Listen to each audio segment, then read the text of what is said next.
welcome back to the Royal Daily Tea. So it has been quite an interesting last couple of days. It's kind of like a British soap opera is airing out in the press, and I don't see it getting better anytime soon. Prince Harry's docuseries that he hosts with Oprah Winfrey called The Me You Can't See aired on Friday, May 21st, and Harry did not disappoint with new revelations and bombshells. So you have Prince Harry with his story, and then you have Prince William, who at the same time is coming out with the opposite narrative of his brother, Prince Harry. Prince William announced on Friday that after an extensive BBC investigation, there was findings that Martin Bashir and BBC did some unscrupulous tactics and lied and tricked his mother into doing the infamous Martin Bashir sit-down BBC interview. We went over this a little bit more extensively in my previous video, but William has now come out publicly and bashing the press. He was on the cover of the Daily Mail where it says, William, BBC lies ruined my mother's life, and Harry's toxic culture led to her death. Prince Harry believes that the royal family killed his mother because she was dating Dodi Fayed, who was a non-white Muslim millionaire playboy. We have to be honest here. It wasn't a good look for Diana. You know, she was the future Queen of England. She was the mother of a future king. Of course, Charles had aired out his dirty laundry with his affair with Camilla before Diana did her sit-down tell-all. But now you saw pictures of Diana on a yacht with some new man. So a lot of people, it was hard for them to see Diana with another man besides Charles, let alone a Muslim non-white businessman. So I do know there was people talking. It was kind of a scandal. This was back in the 90s. Things were different. I don't think she was killed because she was dating a non-white person. But, you know, a lot of people with conspiracy theories, they think that they wanted to get rid of Diana, especially after she did this, you know, sit-down bombshell interview. She was very paranoid. She felt like the royal family was spying on her, that they were listening to her phone calls, that people were being bought out and selling secrets, and that was one of the tactics that Martin Bashir used to get the interview. He played into her paranoia, and William agreed with that. He came out and said, my mother was paranoid. My mother was scared, and they played into her fears. This is the first time he publicly has addressed the paranoia of his mother. He came out and addressed that, yes, she was paranoid. So it is a very interesting time that you have the two brothers actually speaking out on the death of their mother and the controversies and the conspiracies that have been circling for over 20 years regarding the death of Princess Diana. Now, the fact is, Diana was one of the most famous women in the entire world. She was hounded relentlessly by the press. And when she became, separated and single and divorced and out dating, they were like piranhas chasing her. I feel so bad for Diana because they were relentless in pursuing Diana because, let's be honest, a photo with her and a new love interest is millions of dollars to these photographers. They were making a ton of money over these photos, so she was hounded. When she died, they were chased in that famous Paris tunnel with her driver who was intoxicated. They were going at 100 miles per hour. None of them were wearing their seat belts. That is a dangerous concoction right there. On top of the fact, he was driving erratically, trying to outrun paparazzi who were on motorcycles in a very small space, a tunnel. That is a recipe for disaster. Do I believe Princess Diana was killed purposely? No, I do not. I believe it was a tragic accident. Do I believe that the royal family was trying to hush her up? Absolutely. She was a loose cannon, but at the same time, Princess Diana had respect for the royal family. She wasn't doing the Harry and Meghan circuit where she was running around on Oprah spilling family secrets. She only did that interview after they wore her down, fed into her fear and paranoia, and after Charles did his tell-all interview. That's when she did it. I do not believe that Diana would have done any more interviews after this. I believe Diana would have gone on to be the princess of the people and would have done her charity work, and she would have lived her life privately. She didn't do the Harry and Meghan route where she came out and blamed everyone but herself for her problems and wanted sympathy and wanted to sell herself to the highest bidder. So now we have the battle of the two brothers with two separate narratives. You have William on one side, blaming the press and blaming the BBC, contributing to the breakdown of his parents' marriage and ultimately to his mother's death. And I agree with him on that aspect. The press chasing Diana did contribute to her death. I'm not going to say that's why their marriage fell apart, because obviously Charles having a love interest and affair with Camilla was probably the main reason why their marriage ended. But the press intrusion, I'm sure, didn't help. I don't believe that was ultimately what destroyed their relationship, but I'm sure it just kind of helped the Queen make the decision that they needed to divorce. Then you have Harry. Oh, Harry, it's like you think it's going to stop, and it doesn't. He basically takes no responsibility. He blames his parents for everything, Charles, and says he didn't get the help he needed until Meghan. Like Meghan is the savior, the Mother Teresa. It's like I feel like Meghan really manipulated him and changed his narrative. He says he had an anger problem and he used to drink and do drugs. And then Meghan realized that he needed help. And then he went to all these therapy sessions where he did the EFT and all those other things. And all of a sudden now he's cured. He's an expert now on everything mental health. All because of Meghan. But it's interesting how much he's changed, and not for the better since he's gotten with Meghan. She is the queen of manipulation. The queen, she has definitely changed his narrative. In my opinion, she's upped his anger, and she's flipped it to where his anger now is at his family. And he's accusing the royal family of pretty much killing his mother because she was dating a non-white man. Now, I find it interesting that he's also trying to compare his mother, who was hounded by the press.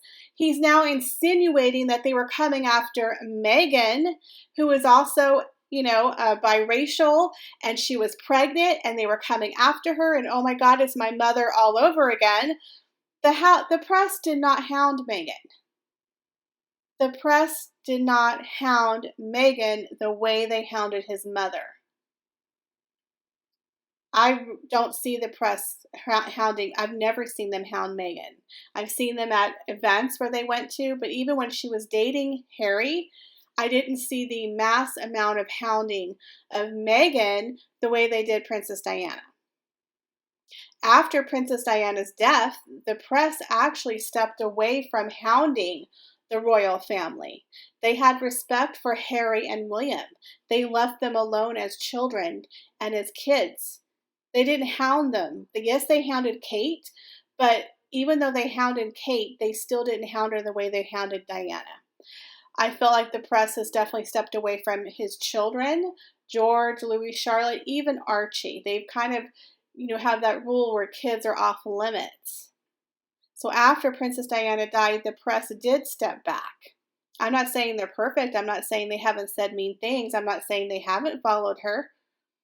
But to compare Meghan to his mother and saying history is repeating itself. They're trying to kill my wife.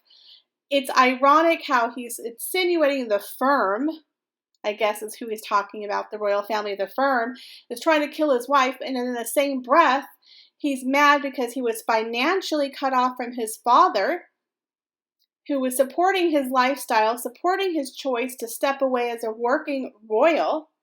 And then he was mad that they were no longer going to pay for his security. So the same people he's accusing of murdering his mother, he also expected them to pay for his security. I find this very strange. The second part of Harry's narrative I have a problem with is he talks about how Meghan saved him and how his family was so neglectful when he was a young boy, and how his father told him, well, this is how I grew up and you're just going to have to deal with it because I had to deal with it. You know, that narrative. And then Harry went off to drinking and doing drugs and Meghan saved him. But yet when his pregnant wife told him she needed professional help, he literally said on Oprah, I was embarrassed and ashamed that she needed mental health help. He was embarrassed and ashamed and made her go to the opera and didn't get her help, even though he was on the board of several organizations for mental health, even though he himself had received counseling, even though her mother works in mental health. Apparently, the royal family said, no, we're not going to get your pregnant wife who's suicidal help. Go to the opera. Deal with it. I really don't think that happened. I don't even think she went to the royal family. I think that's made up. I think Meghan is a queen, narcissistic manipulator. She's crying in her pillow. Oh, Harry, I didn't want you to hear me crying, but she cries loud enough to wake him up. Oh, you have so much on your plate, and I'm not going to kill myself because, well, gosh, that would be so much for you to bear. It would remind you of the fact you lost your mother, and I have a child, and I guess it would be kind of selfish of me to kill myself, but oh, I'm just such a victim. Are you serious? Are you serious? I think Meghan is so full of shit, I can't stand it. This woman is pure evil. She will do anything to turn him against his family. So here Harry was. Him and his brother used to have a really close relationship. Him and his father seemed like they were getting along. Here comes Meghan, and all of a sudden he has problems with everybody in the royal family. But Meghan had showed him the light. Meghan helped him change his narrative and his viewpoint. Funny how the same woman who has no relationship with her entire family, all of a sudden now Harry doesn't get a relationship with his family. You don't think that's a coincidence? And everything's about Meghan. He didn't know how to do anything. He didn't know how to wipe his own butt until he met Meghan, apparently. Apparently, Meghan did everything for him. And then he said when he had a fight with Meghan, he reverted back to his 12-year-old self. It sounds like a bunch of gobbledygook. Did some therapist tell you that, Harry? Did Meghan tell you that? It's like the guy doesn't know how to have his own thought. He's having a lot of people telling him a lot of stuff, and he's become very woke. And what he's doing is he's making himself look like a complete idiot. Now, I don't make fun of people with mental health. We all deal with our own issues, but I don't think this is a mental health issue. This is a person who is literally dragging his family through the mud for money, for attention. Why else would you do it? Why else would you do it? Because you want to bring awareness to people? Well, he could have told people he struggled, he had issues, but he's blaming his family and accusing them of participating in the death of his mother. And that Meghan's the hero. She saved me, and she's so brave because she didn't kill herself when she was pregnant. Thank you, Meghan. Thank you. But I didn't get her help. I told her to suck it up. Because apparently I didn't know how to pick up the phone and call a therapist. And meanwhile, my family needed to still pay for my lifestyle while we go out to Hollywood and sign Netflix deals. Are you getting this? William grew up in the same household at the same time and suffered the same thing. But you look at William went off to marry Kate. They spent the past 10 years in the royal fold. He is preparing to become the Prince of Wales. When his father becomes the prince consort and eventually the king, one day William will be king. William is putting his duty and his family above his own selfish needs. Harry, on the other hand, is all about me, me, me, me, me, me, me, me, me, me, me, me, me, me. That's all Harry's ever been, is about himself. Because when you're the spare to the heir, you have a completely different set of rules. William has had to suck it up, Buttercup. He has had to suck it up. He has suffered just as much as you, but he has twice as much pressure. But the fact that he is speaking out about the BBC is kind of sensational. So you have the battle of the two brothers and the two different narratives literally a little over a month before the unveiling of Princess Diana's statue on July 1st. You guys, this soap opera, I don't know how it's going to unfold. I'm kind of thinking Harry may not be showing up for this statue unveiling. You know, his wife's very pregnant. He's literally throwing nails into a coffin. His relationship with his father was extremely severed. You know, when he went home for the funeral, he told people he was triggered when he flew into London. Well, you were triggered because you trashed your family. You know, Harry, it wasn't because of your mother's death. Your mother died in Paris, for one. She didn't die in London. She died in freaking Paris. Why London would give you a trigger? You know why it gave you a trigger? Because you're feeling guilty. You threw some major shade at your entire family. You dragged them through the mud on national TV. Then your wife sent you to fly home by yourself to face the music, because that's what narcissists do. They get you gaslighted. They get you wound up. They have you go out and do all the dirty work, and they sit back and go, but it wasn't me. I didn't say they were racist. Harry did. I didn't say they were denying me. I mean, Harry did. And then she sends Harry off to go face the music while she sits in America with that Catshire grin on her face that she always does.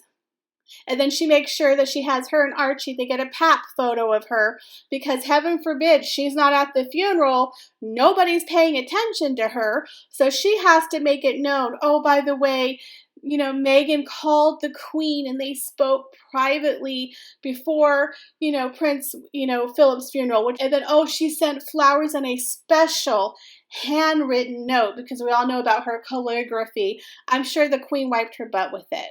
You know, the Queen has no business. The Queen doesn't care about Meghan, okay? So, and then Meghan puts it out to her press people. She had a private call with the Queen. Oh, and she sent her a handwritten note. And then the very next day, boom, a picture of, you know, Archie and Meghan just walking through the park.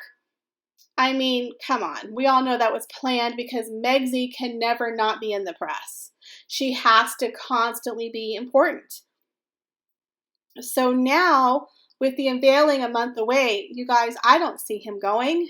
I think him and Meghan are going to videotape a response, because it was reported in another article that he wanted his wife to be a part of it, even though she's never met Diana. He wanted his wife to be a part of it, and he wanted her to do a videotape, because you know Meghan always has to be on camera. So now the two of them are probably going to send a videotape, and poor William, is he going to have to play this stupid tape during the unveiling of his mother's statue? I hope he doesn't. I hope he doesn't. But it's going to be interesting to watch this unfold over the next 30 days. What do you guys think is going to happen in the next 30 days with this unveiling of Diana's statue? Let me know. Leave your comments below. Please like, share, and subscribe. Follow me over on Instagram and on TikTok, and make sure to check out my merch. We pop off on TikTok, so make sure you follow me there. Thanks, guys, and have an awesome day.